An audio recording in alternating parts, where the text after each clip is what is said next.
สบายดีป่ะโอ้ยอยู่ไปเรื่อยเป็นจังได๋ๆเรื่อยๆเรื่อย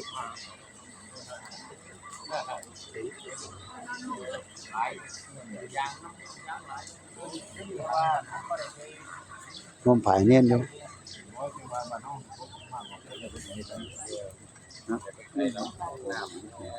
ๆจะเรียนว่าท่านมุกว่าท่านมุกก็อาจารย์มันประกาศมาได้3ได้4ช่วงไม่เวลาที่แจกทุนก่อนแจกทุนการศึกษาตามเวลามาพร้อมไปมาทันมาสิมาทันมา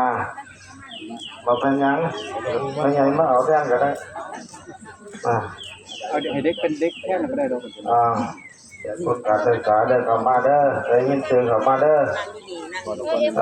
หลานชายไม่ชีสมทองหลานชายไม่ชีสมทองจะพูดอะไรพูดบงหูกันประมาติมาเอาไว้ก่อนเด็กชายวุฒิพัฒน์หลานไม่ชีพิพาเด็กชายวุฒิพัฒน์หลานไม่ชีพิพาไ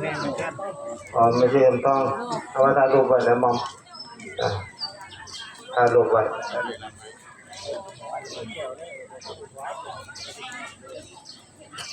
วุฒิพัฒน์หลานไม่ชีพิพามาไป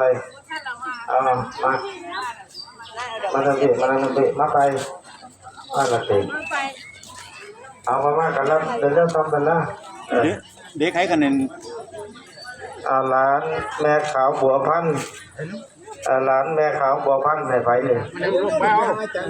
เข้ามาเดี๋ยวเอามาลูกนั่งลงลูกเดี๋ยวอันนี้ไปได้กินข้ามหลานแม่ขาว